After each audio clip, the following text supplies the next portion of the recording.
Hello प्यारे बच्चों, देखिए आज है 12th क्लास की फिजिक्स चैप्टर 4, लेक्चर नंबर है 17 और आज का टॉपिक परिक्रमण करते इलेक्ट्रॉन का चुंबकीय द्विध्रुव आघूर्ण, दैट इज मैग्नेटिक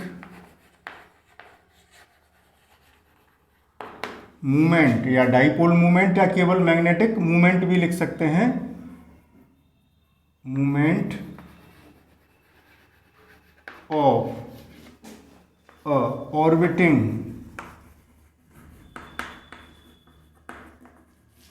इलेक्ट्रॉन।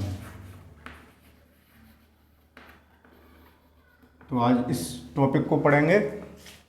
देखो बच्चों, इस टॉपिक को हम चुंबकत्व का परमाणु मॉडल भी कह सकते हैं। चुंबकत्व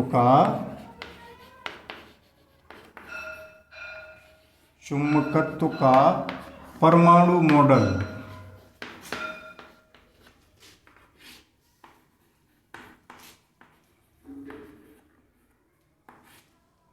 that is atomic model of magnetism, atomic model of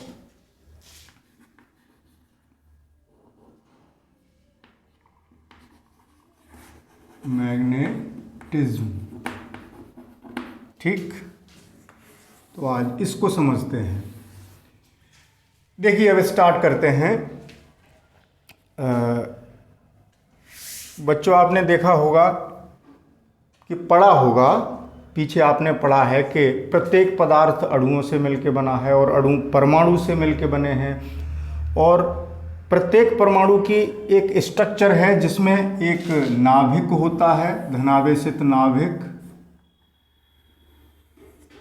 जिस पर धनावेश होता है और इसके चारों ओर वृत्तीय कक्षाओं में इलेक्ट्रॉन परिक्रमण करते हैं। समझ रहे हैं बच्चों? इलेक्ट्रॉन इस नाभिक के चारों ओर वृत्तीय कक्षा में क्या करता है? परिक्रमण करता है। ठीक है, तो दो प्रकार की गति होती है इलेक्ट्रॉन की। ये जो इलेक्ट्रॉन है ये इस नाभिक के चारों ओर तो परिक्रमण कर ही रहा है, इस दिशा में गति कर रहा है, इसको कक्षीय गति बोलेंगे, यानी परिक्रमण कर रहा है, और साथ ही साथ अपनी धुरी पर भी रोटेट हो रहा है, घूर्णन कर रहा है। ठीक उसी तरीके से जैसे पृथ्वी सूर्य के चारों ओर परिक्रमण करती है और अपनी धुरी पर भी घूमती है, यानी अपनी धुरी पर घूमती जा रही है। जैसे ये सूर्य है और ये पृथ्वी है, अपनी धुरी पर भी घूम रही है ऐसे करके, और सूर्य के चारों ओर भी चक्कर लगा रही है। तो अपनी धुरी पर जो घूर्णन हो रहा है उसको कहते हैं चक्रण। ये इलेक्ट्रॉन की कौन सी गति हुई? चक्रण, जिसको स्पिन कहते हैं। ठीक है बच्चों, और इस कक्षा में इस नाभिक के चारों ओर जो चक्कर लगा रहा है, नाभिक बच्चों इधर बना दें, थोड़ा सा सेंटर से थोड़ा ऐसा लग रहा, आउट सा हो रहा है। अगर थोड़ा सही बनेगा तो अच्छा लगेगा। अब इधर को हो गया।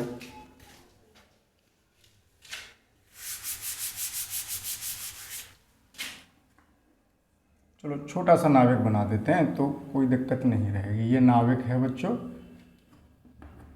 पॉजिटिव चार्ज होता है इस पर, प्रोटॉन और न्यूट्रॉन होते हैं इसके अंदर। तो दो प्रकार की गति हुई, एक ये वाली गति जो अपनी धुरी पर घूम रहा है, चक्रण हो गई, और ये कक्षीय गति हो गई, ऑर्बिटिंग मोशन, कक्षीय गति।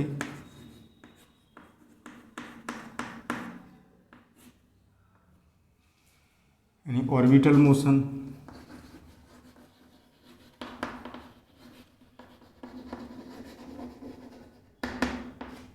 ठीक, दोनों बात समझ में आ गई।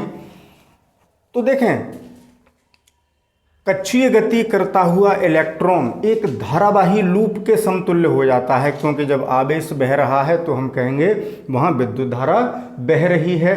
तो ये एक धारावाही लूप बन गया, और धारावाही लूप का चुंबकीय आघूर्ण हमने कल पढ़ा था। तो धारावाही लूप एक चुंबकीय द्विध्रुव की भांति व्यवहार करता है। धारावाही लूप कैसा व्यवहार करता है? चुंबकीय द्विध्रुव की भांति, यानी मैग्नेटिक डाइपोल की भांति व्यवहार करता है, ये पिछले लेक्चर में हम पढ़ चुके हैं। यानी उसका एक खुद का चुंबकत्व है, उसका मैग्नेटिक मूवमेंट है। किसके कारण? कक्षीय गति के कारण मैग्नेटिक मूवमेंट होगा। तो इस प्रकार परमाणु में चुंबकत्व का गुण होता है। प्रत्येक पदार्थ के परमाणु में एक चुंबकत्व का गुण है। तो ये उसकी एक प्रॉपर्टी हो गई, एक उसका ये परमाणु का एक लक्षण हो गया। तो इसमें क्या है बच्चों, एक गति और थी जिसको कहते हैं चक्रण। तो चक्रण गति के कारण, चक्रण के कारण, अपनी धुरी पर घूमने के कारण भी उस इलेक्ट्रॉन का एक चुंबकीय आघूर्ण होता है। चुंबकीय आघूर्ण दोनों गतियों के कारण होगा, ये ध्यान रखेंगे। यानी जो चुंबकीय आघूर्ण है, मैग्नेटिक मूवमेंट, जिसे आपने कल m से लिखा था, मैग्नेटिक मूवमेंट m, वो इस गति के कारण भी होगा और इस गति के कारण भी होगा। तो किसी भी परमाणु में जो चुंबकत्व होगा, जो डाइपोल, चुंबकत्व को किससे मापेंगे? मैग्नेटिक मूवमेंट से। किससे? ये हमने हेडिंग डाला था ना, चुंबकीय द्विध्रुव आघूर्ण। उसके चुंबकीय द्विध्रुव आघूर्ण से उसकी चुंबकीय सामर्थ्य का मापन किया जाएगा। यानी कितना ज़्यादा चुंबकत्व है वो किससे पता चलेगा? कितना कम है, कितना ज़्यादा है, उसकी स्ट्रेंथ कितनी है, वो उसका मापन करेगा मैग्नेटिक मूवमेंट। जितना ज़्यादा मैग्नेटिक मूवमेंट होगा यानी उतना ही ज़्यादा चुंबकीय सामर्थ्य उसके अंदर है, उतना ही चुंबकत्व उसका प्रबल है उस परमाणु का। तो बच्चों इस प्रकार हमने देखा कि प्रत्येक परमाणु एक चुंबक है, क्योंकि परमाणु में इलेक्ट्रॉन चक्कर लगा रहे हैं। तो अब यहाँ पर देखेंगे, यानी प्रत्येक इलेक्ट्रॉन मैग्नेटिक मूवमेंट उत्पन्न कर रहा है दोनों गतियों के कारण। तो जो परमाणु में चुंबकत्व है वो किसके कारण ज़्यादा है, इन किसका योगदान कितना है वो समझते हैं। तो चक्रण से सबसे ज़्यादा योगदान होता है, लगभग 90% जो मैग्नेटिक मूवमेंट होगा वो चक्रण गति के कारण होगा। यानी उसकी जो स्पिन है वो ज़्यादा रेस्पॉन्सिबल है, वो ज़्यादा जिम्मेदार है किसके लिए? मैग्नेटिक मूवमेंट के लिए, चुंबकीय आघूर्ण के लिए।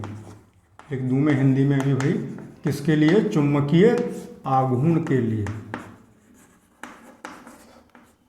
बात समझ में आ गई बच्चों?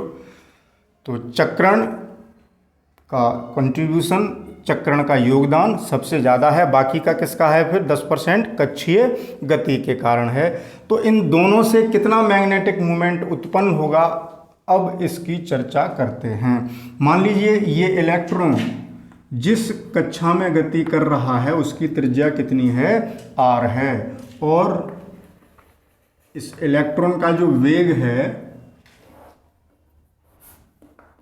इस इलेक्ट्रॉन का जो वेग है वो कितना है? v है। और द्रव्यमान m है। और चार्ज तो आप जानते ही हैं, E होता है। ठीक है, इलेक्ट्रॉन का आवेश E, द्रव्यमान m, और कितने वेग से गति कर रहा है? v वेग से r त्रिज्या के वृत्तीय मार्ग पर। अब देखें, ये धारावाही लूप हुआ क्योंकि इलेक्ट्रॉन परिक्रमण कर रहा है नाभिक के चारों ओर। तो जब धारावाही लूप हुआ तो इसका मैग्नेटिक मूवमेंट जो m होगा वो कितना होगा बच्चों? I × A। हमने कल पढ़ाया था पिछले लेक्चर में। अब I कितना होगा इसको देखते हैं। ठीक है, अब यहाँ करते हैं। तो देखिए टाइम पीरियड कितना होगा, एक पूरे चक्कर में लगा समय, समय बराबर दूरी बटे चाल। दूरी कितनी तय कर लेगा एक चक्कर में? परिधि के बराबर, और वो परिधि होगी 2πr। और वेग कितना है बच्चों? v, तो 2πr/v हो गया। अब धारा निकालते हैं तो I बराबर Q/T होती है। तो यहाँ I बराबर कितना आ गया? Q कितना होगा? E, और टाइम कितना है? 2πr, और ऊपर v। ये करंट आ गया। और एरिया कितना होगा इस धारावाही लूप का? ये जो धारावाही लूप बनेगा, इलेक्ट्रॉन इधर जा रहा है तो धारा इसके विपरीत दिशा में मानी जाएगी। तो एरिया इसका कितना है इस लूप का, जिसका रेडियस r है? πr²। πr²। तो अब यहाँ लगा दें m बराबर IA में, तो इसका मैग्नेटिक मूवमेंट आ जाएगा। मैग्नेटिक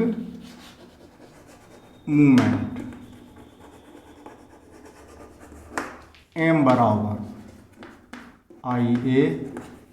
आई का मान EB अपॉन 2r, वो EB upon 2πr into area pi r square. ठीक है बच्चों, तो इसको हल करते हैं। r से ये काट दिया एक पावर, तो m बराबर कितना आ गया, m बराबर आ गया पाई से पाई कट गया बच्चों, पाई से इस पाई से पाई कट गया, EVR अपॉन 2, ये m आया, EVR अपॉन 2 आ गया। अब देखें, आप इसका पहले एक स्क्रीनशॉट ले लें बच्चों, तब आगे चलेंगे।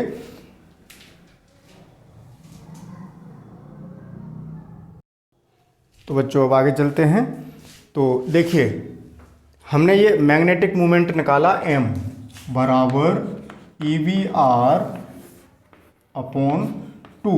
हम m का ऊपर नीचे गुणा कर लेते हैं, तो m बराबर E upon 2m into MVR। ठीक, परंतु ऐसा क्यों किया है, आपने 11th में पढ़ा था ये MVR क्या होता है, कोणीय संवेग बराबर क्या है, ये कोणीय संवेग J क्या है, कोणीय संवेग।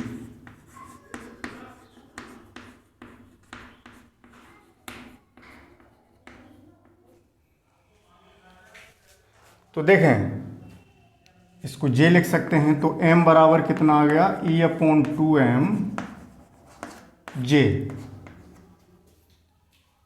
अब देखें बच्चों, ये जो J है, अब यहाँ चूंकि ये हमने एक व्यापक मैग्नेटिक मूवमेंट निकाल लिया। देखो बच्चों, यहाँ पर इस इलेक्ट्रॉन के केस में ये जो आवेशित कण है जो परिक्रमण कर रहा है, उसके केस में हम आपको म्यू भी लिखा मिल जाएगा, तो m लिख लें या म्यू लिख लें, एक ही बात है। इसको म्यू भी लिख सकते हैं, म्यू या नई लाइन में लिख देता हूँ मैं, ऐसे लिख लो या ऐसे लिख लो, म्यू बराबर E upon 2m J। Mu क्या है, मैग्नेटिक मूवमेंट ही है, जो कि m से लिखा जा रहा था, अब हमने म्यू से लिख लिया है। तो क्योंकि कुछ बुक में आपको ऐसे मिलेगा तो आप कंफ्यूज हो सकते हैं, तो m और म्यू एक ही बात है बच्चों। मैं अब म्यू लेके आगे चलता हूं। तो ये हमने एक जनरल एक्सप्रेशन निकाल लिया। अब देखें, अगर हम बात करें, यहाँ दोनों गतियाँ थीं, एक स्पिन थी और एक ऑर्बिटल मोशन थी, चक्रण और दो गतियाँ थीं, तो दोनों का चुंबकत्व, दोनों के कारण मैग्नेटिक मूवमेंट था, तो दोनों को अलग अलग निकालते हैं। पहले देखिए, कक्षीय गति यानी ऑर्बिटल मोशन के लिए, कक्षीय गति के लिए ये हमने एक जनरल एक्सप्रेशन निकाला है, इसी से दोनों के निकाल सकते हैं। कक्षीय गति के लिए यानी ऑर्बिटल मोशन के लिए म्यू को हम L से लिख देंगे, म्यू L बराबर, दोनों में अंतर करना है, E अपॉन 2m JL। ठीक, ये हो गया। JL क्या हो गया, यहां पर JL क्या हुआ बच्चों, L सफिक्स में है, N2 में नहीं है। JL क्या हुआ, कक्षीय कोणीय संवेग, कक्षीय गति के कारण है, कक्षीय कोणीय संवेग,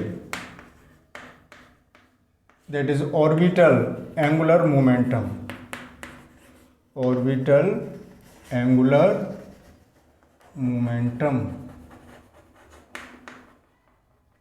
ठीक है, अब देखें, इसको अगर हम सदिश रूप में लिखें, वेक्टर, क्योंकि ये सदिश राशि है, ये भी सदिश राशि है, तो बच्चों म्यू एल बराबर, वेक्टर म्यू एल बराबर माइनस आएगा E upon 2m into JL।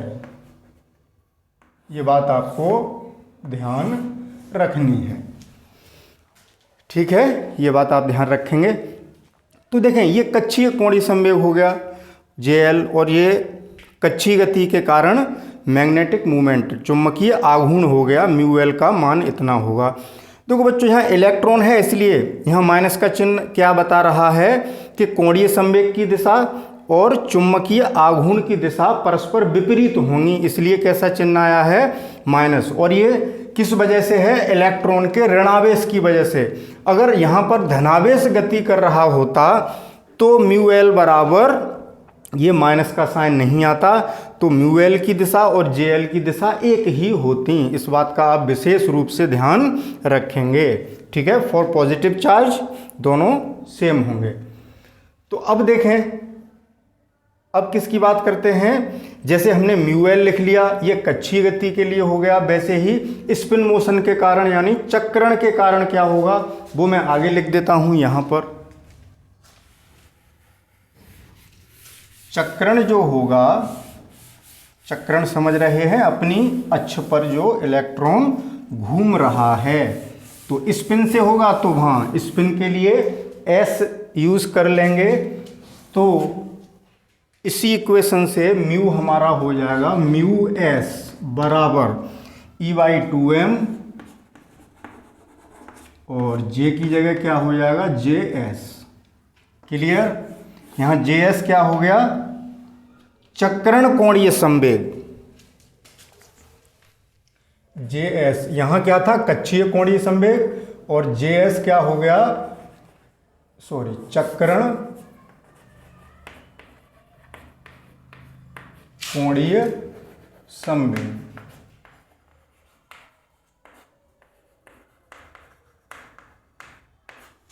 That is spin, angular momentum. ठीक वेक्टर फॉर्म में जब इसको लिखेंगे, मैं यहाँ लिख देता हूँ बच्चों, तो यहाँ भी क्या होगा, μS बराबर, यहाँ भी माइनस आएगा इलेक्ट्रॉन के कारण, उसके ऋणावेश के कारण μL और JS की दिशाएं विपरीत होंगी। क्लियर हुई बात।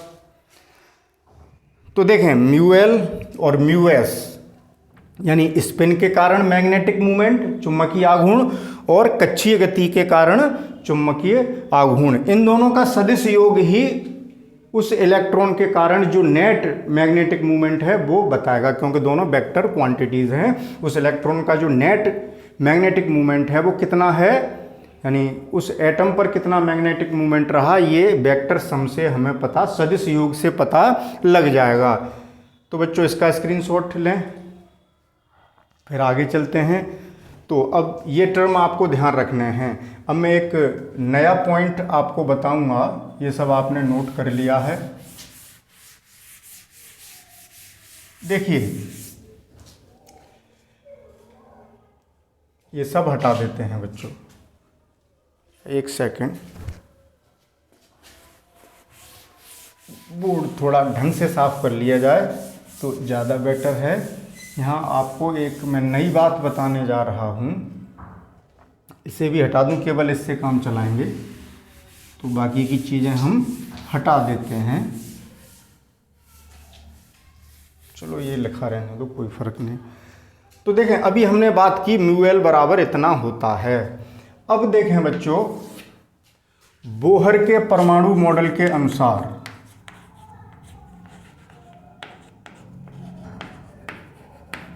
आगे पढ़ेंगे आप, बोहर का परमाणु मॉडल।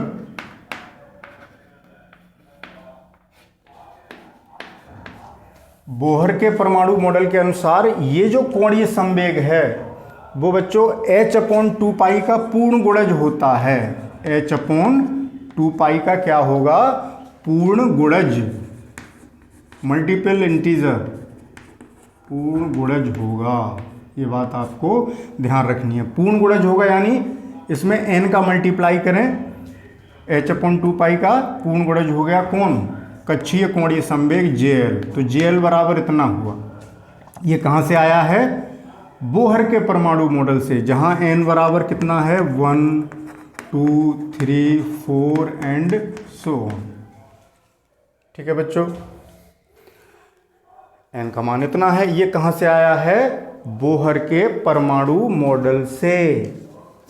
ये बात आपको ध्यान रखनी है। अब देखें, तो इस वैल्यू को हम यहाँ रख दें तो म्यू एल हमारा कितना हो जाएगा बच्चों? ये देखिए, म्यू एल बराबर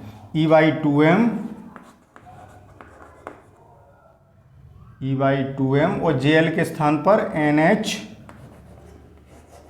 अपॉन 2 पाई।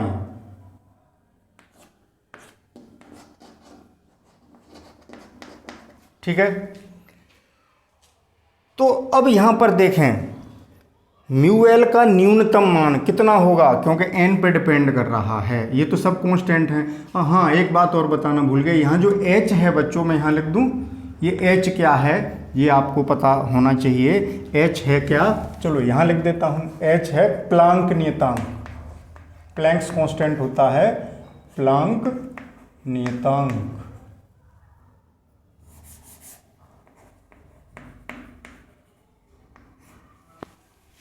और सब वैल्यू आपको पता है। m इलेक्ट्रॉन का द्रव्यमान है। अब इसका अगर न्यूनतम मान निकालना है तो n का न्यूनतम मान रखेंगे, यानी n बराबर 1 के लिए, n बराबर 1 के लिए, यानी पहली कक्षा के लिए। किसकी बात हो रही है? ये संख्या कक्षाओं को दर्शाती है, यानी पहली कक्षा के लिए, यानी n बराबर 1 के लिए जो हमारा म्यू एल होगा वो कैसा होगा बच्चों?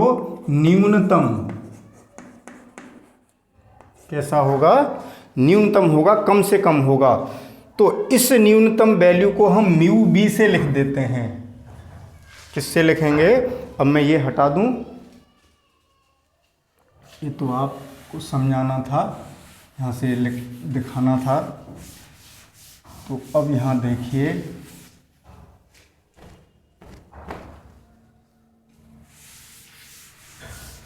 न्यूनतम मान निकालते हैं, यानी n बराबर 1 के लिए जो म्यू एल है उसको हमने बच्चों एक नया संकेत दे दिया है। तो यहाँ कंफ्यूज होने की ज़रूरत नहीं है कि ये क्या कर दिया। तो इसी मान को, म्यू एल के न्यूनतम मान को मैं किससे लिख रहा हूँ? म्यू बी से। क्यों लिख रहा हूँ इसकी वजह आपको थोड़ी देर बाद पता चल जाएगी। कितनी हो जाएगी न्यूनतम मान? कैसे निकलेगा? n बराबर 1 रखेंगे बच्चों यहाँ पर, तो E/2m और H/2 पाई बराबर कितना आ गया? EH/4m पाई।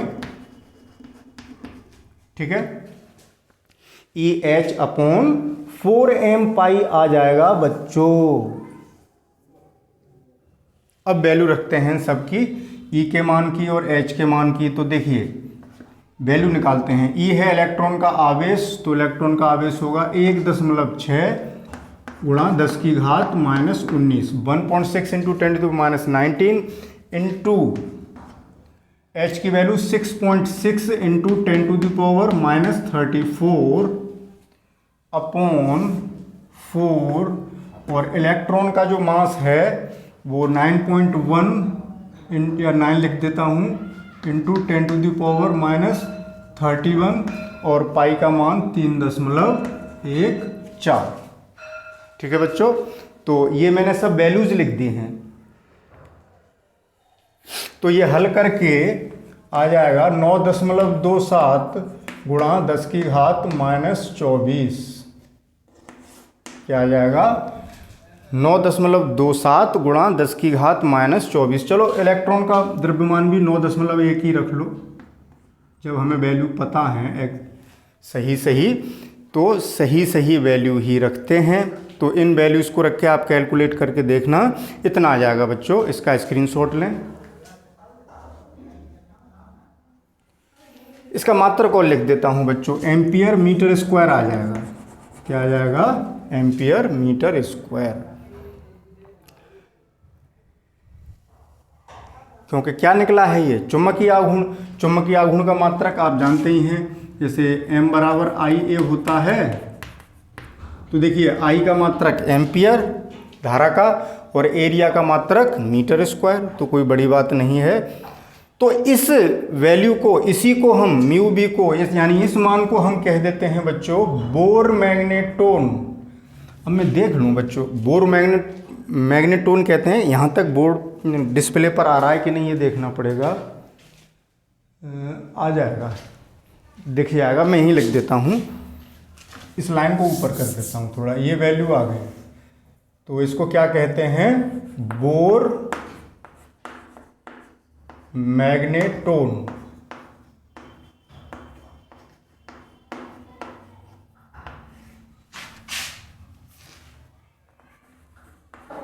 बोर मैग्नेट, इसे हटा दूं, मैग्नेटोन। ठीक है, यही चुंबकीय आघूर्ण की मापन के लिए मात्रक की तरह प्रयुक्त किया जाएगा, क्या, बोर मैग्नेटोन। ठीक है, इसलिए हमने न्यूनतम वैल्यू निकाली है। तो चुंबकीय आघूर्ण को इस मात्रक से व्यक्त कर सकते हैं बोर मैग्नेटोन के थ्रू। अब स्क्रीनशॉट लें बच्चों।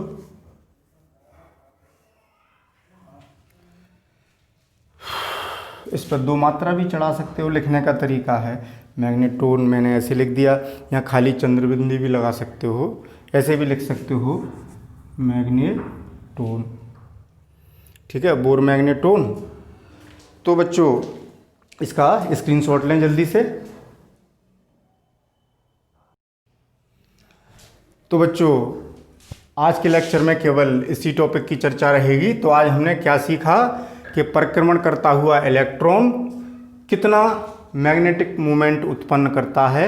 वो एक धारावाही लूप की तरह व्यवहार करता है, जिससे उसमें चुंबकीय आघूर्ण होता है। और यही हमारा परमाणु का चुंबकत्व का परमाणु मॉडल भी है, जिसकी आगे आवश्यकता पड़ेगी। तो वहाँ हम ये समझाएंगे आपको कि चुंबकीय पदार्थ क्या होते हैं, उनमें चुंबकत्व कहाँ से आता है, इसकी चर्चा आगे करेंगे, और कितने प्रकार के होते हैं। तो थोड़ा पेशेंस रखिए। अब इस चैप्टर में बच्चों एक टॉपिक और है, जिसको हम कल के लेक्चर में डिस्कस करेंगे, जो बहुत इम्पोर्टेंट है। वो भी एक अच्छा टॉपिक है, और आप मोस्टली जो सर्किट्स वाले एक्सपेरिमेंट करेंगे, इलेक्ट्रिसिटी वाले जो एक्सपेरिमेंट करेंगे, अधिकांशतः उसका उपयोग होता है, और वो है धारामापी, गैल्वेनोमीटर। क्या है, धारामापी है। तो कल का लेक्चर देखना ना भूलें, धारामापी पढ़ेंगे बच्चों। ओके, मिलते हैं कल इस नए टॉपिक के साथ। Thank you for watching.